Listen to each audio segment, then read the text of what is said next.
मैं सदानंद पाल कूड़ा कचरा में अपना स्वलिखित कुछ कविताएं प्रस्तुत कर रहा हूँ। कूड़ा कचरा की संयोजिका ने मुझे बताई कूड़ा कचरा नाम इसलिए है कि वह स्वयं कूड़ा है, कचरा है और दूसरे को आगे बढ़ाने के लिए सतत प्रयत्नशील है। कमल कीचड़ में खिलती है और कीचड़ ही कूड़ा कचरा के पर्याय है। वे कूड़ा कचरा यानी कीचड़ के माध्यम से लेखनी व रचनाकारों को आगे बढ़ा रही है, इसलिए वे शुभकामना के पात्र हैं। मेरी कुछ कविताएं जो लॉकडाउन के अवसर पर, यह अवसर कहा जाए या न भी कहा जाए, क्योंकि इनसे तकलीफ भी है, स्वाध्याय भी बढ़ी है। खैर जो हो, रचनाएं तो प्रणीत हुई ही। इस लॉकडाउन में मैंने 500 से ऊपर रचनाएं लिखी और 250 से ऊपर रचनाएं छपी व प्रसारित हुई। कुछ रचनाएं यहाँ प्रस्तुत कर रहा हूँ, आशा है उनका आप सब हाथों हाथ स्वागत करेंगे। पहली कविता जिनका शीर्षक है रेनकोट सही या मास्क। देश की ही बात करूं तो कल की ही बात है, एक प्रधानमंत्री ने दूसरे प्रधानमंत्री को हंसी चिलोली किया था, ये तो रेनकोट पहनकर नहाते हैं। और आज की बात करूं तो देश ही क्यों, संपूर्ण संसार मास्क पहनकर खा रहे हैं। मेरी दूसरी कविता है माँ का मतलब। माँ का मतलब कुंती भी, मरियम भी, द्रौपदी गांधारी भी, कैकेयी भी, पुतली भी, कमला कौल भी, हीराबेन भी, चंबल के डकैतों की माँ भी, मंथरा की माँ भी, फूलन देवी की माँ भी, या राष्ट्रमाता भी, मदर टेरेसा भी तो फांसी पर चढ़ गए हत्यारे, अपराधी, रेपिस्ट या ईटीसी की माँ भी। जैविक माँ यानी चाहे विवाहित हो या लिव इन या अविवाहित माँ हो या पिल्ले की माँ भी, माँ मतलब आदरणीय होती है, श्रद्धेय होती है। तीसरी कविता का शीर्षक है पुष्प वर्षा। देश के अखबारों ने खबर छापी, कोरोना वॉरियर्स पर सुरक्षा प्रहरियों ने विमान से पुष्प बरसाए। जबकि विपक्ष समर्थित एक अखबार ने खबर यह छापी, रात में इंद्र ने खूब जल और बिजली बरसाए। क्वारंटाइन और लॉकडाउन में रह रहे लोग सोते रहे, पर तेज बारिश से फसल बर्बाद हो गए और किसानों मवेशियों पर बिजली गिरने से वो काल के गाल में समा गए। मेरी चौथी कविता है विकास बनाम 2020। भारत को विकसित और शक्तिशाली राष्ट्रों की लिस्ट में लाने के लिए डॉक्टर कलाम साहब ने विजन 2020 यानी 2020 का मंत्र दिए थे और कट ऑफ ईयर तय किए थे 2020। लेकिन 2020 या 2020 के सिर्फ 2 माह बीतते ही ऐसा विकास हुआ कि दुनिया थम गई और भारत में लोग घर में घुस गए। मेरी 5वीं कविता है हम श्रम शक्ति हैं। हम चोर नहीं, मजदूर हैं। हमारे बच्चे इसलिए कूड़े बीनते कि पूंजीपति श्रीमान इसे फैलाते हैं। इसे मत फैलाओ, न कूड़े बीनेंगे।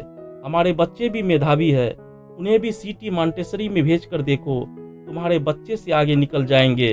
भले ही फटेहाल में ढके हैं हमारी काया, और किसी ऊपर वाले की माया लिए नहीं है यह तुम जैसे पूंजीपतियों की माया। हमें दया भाव नहीं चाहिए, स्वाभिमानी है हम, हमें सिर्फ काम चाहिए और उनके दाम चाहिए। गाड़ी या जोर जुल्म नहीं, हमें भी चाहिए ताजी हवा, शुद्ध जल और एक छोटा ही हो घर, एक मुन्ना, एक चुन्नी और उनकी बेबे भी, सम्मान भी, साईं इतना दीजिए भी, कबीर और मार्स के दर्शन भी, हाँ जीने दो इच्छा अनुरूप हमें। हम चोर नहीं, मजदूर हैं, मजदूर भी नहीं, सिर्फ श्रम शक्ति है। मेरी 6ठी कविता है वर्ल्ड रिकॉर्ड्स। वे कर्म के क्षेत्र में वर्ल्ड रिकॉर्ड कायम कर लिए। एक ही बार, एक ही समय, एक ही पंजे से 30 मक्खियां मारकर लॉकडाउन बुक ऑफ रिकॉर्ड्स में उनके उपनाम इस्मार खां स्वर्णाक्षरों में अंकित हो गए। 7वीं कविता है जिनका शीर्षक है 2 वाजिब प्रश्न। रामायण दर्शकों की 7 करोड़ी भीड़ में से एक दर्शक से 2 प्रश्न किया, मंथरा महान क्या कैकेयी? उसने कहा, ये नहीं तो रामायण नहीं। दूसरा प्रश्न किया, मंथरा कूटनी थी तो कूटना कौन थे? नारद कहकर वह अपेक्षा से देखने लगा। तब एक और पति प्रश्न, करोड़ों रुपये खर्च कर और मेहनत जाया कर रामानंद सागर जी नारद ही क्यों बने? यह सुन वह दर्शक मूक दर्शक बन वहां से खिसक गए। 8वीं कविता का शीर्षक है कुत्ते की अदा। एक मनुष्य ने एक कुत्ता से प्रश्न किया, कुत्ते की पूंछ पैदाइश ही टेढ़ी क्यों होती है? उस कुत्ता ने जवाब दिया, वह अपना पिछवाड़ा मनुष्य को दिखा सके, जिससे कि मनुष्य को कपड़े पहनने का स्मरण रहे, ताकि बीच चौराहे होने वाली कुत्ते की अदा को मनुष्य भूले नहीं। 9वीं कविता का शीर्षक है मानव धर्म। मानव की आंख के बदले अगर कांच की लगाएंगे तो वह आंख होगी पर देख नहीं पाएंगे। कि आदमी के कलेजे के बदले वहां किसी भी धर्म के पूजा स्थलों के प्रतीक लगाएंगे तो आदमी क्या जिंदा रह पाएंगे? जिस तरह सूर्य का धर्म है ताप देना, भाप देना, चंद्रमा का धर्म है शीतलता देना, उष्मा से राहत देना, धरती का धर्म अन्न देना, शांत मन देना। आज मानव भी समझते कि मानव का धर्म है दुखी मानवों की सेवा करना, कर्म योगियों की मेवा नहीं छीनना। 10वीं कविता है भाग्य विधाता। सिर्फ इसने लिए शब्द नहीं चाहिए क्योंकि इससे पेट नहीं भरते। आज तक अल जजीरा रविशों को कैसे सुनूं क्योंकि सिर्फ रेडियो ही पास है। पेट और रेडियो ने मिलकर रामायण महाभारत को हमसे दूर कर दिए।